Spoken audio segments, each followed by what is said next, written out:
Another dystopian, futuristic film. Yeah. A little different, though. Kind of mirrors society. Can I get you to comment a little bit about that?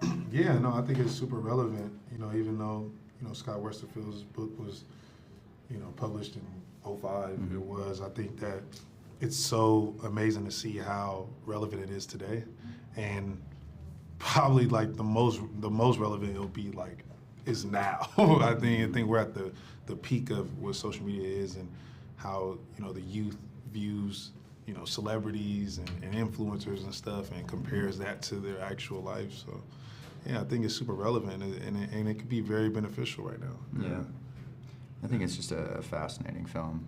It's got so many different themes in it, and one that really sticks out to me too is the hero's journey, and to see it from the female's perspective is really badass, and to see Joey kind of take the helm on that is very, very cool. So to be a part of something like that is really, really incredible.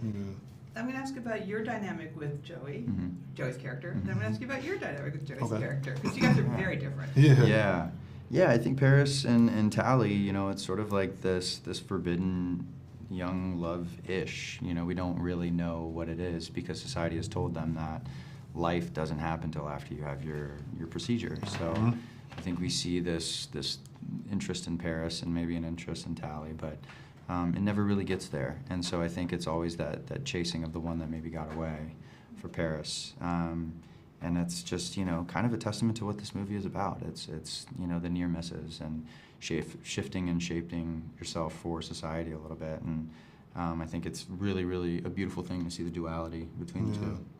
Yeah. No, I think with David and Tally, it's like David sees a lot of things in Tally that he didn't see from different Uglies arriving at the smoke.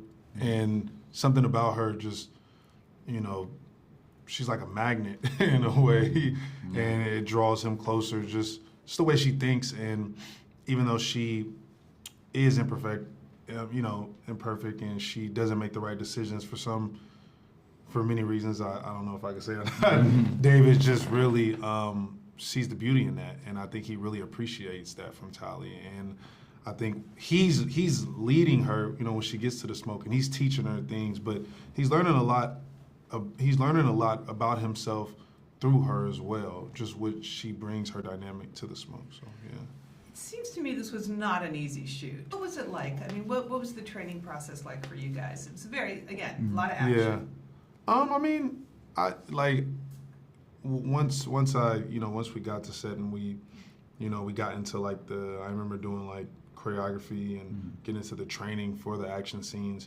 We just had a really great stunt team that really just helped us, just understand what we were doing. And I think once we were able to practice, I think that's when I feel the most confident. Once we get into that time where we have time to just go over it, that really helped for me. Yeah, I think it's that repetition, muscle memory. I mean, both Keith and I kind of grew up in an athletic background, so sometimes just that level of activity is good. I was very fortunate that I wore a muscle suit, so I looked way more capable and well-equipped than I actually probably was at that point.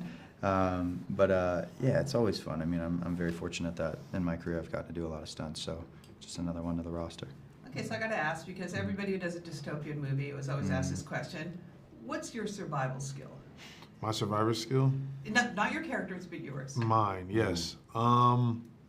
What is my survivor skill? I don't have one. No, I'm just kidding.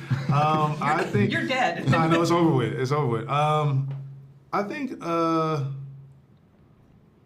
was taught how to make a fire by my grandpa, but if I had to do it, it's not happening right now. I would need him to help me. I don't think I got one. Tell me, what's yours? As you were going, I was like, I don't know if under pressure I could make a fire.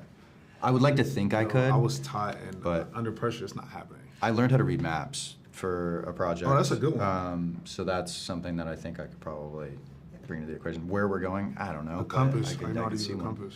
Yeah, true north. Yeah. You got that. That's kind of huge. I love that this movie really is about, beauty is skin deep. It can get you into pretty city, but really it's about for sure. Yeah. What's inside. Yeah. Do you think it's going to resonate with a lot of, adolescent angst? Let's talk about your audience. Yeah. Yeah. I mean, I think it's such a wild time where we're in such a comparison sort of generation. And we're seeing so many falsified narratives on social media of how people look, and filters here, and, you know, rented yachts there, and all of this BS that is just shoveled down people's throats. And hopefully, in watching this film, there's a light switch that goes on that says, I need to work more on this, then focus more on that. So yeah. It seems like there's room for sequel after sequel after sequel as this sort of branches out into so many different factions of this world. There's multiple books, so if people show up to watch the movie, then hopefully we'll get to make a couple more. Get to them, More survival skills. yeah. This is a Netflix show. Tell me about season 4 of Outer Banks. We are finished with season 4. What I can say is it's coming out this fall, and that's all I got for you, unfortunately. You got anything about Patterns? Tell me if you're excited about the album. I'm very excited. She is an incredibly talented songwriter, and I'm very excited for her to start talking about it.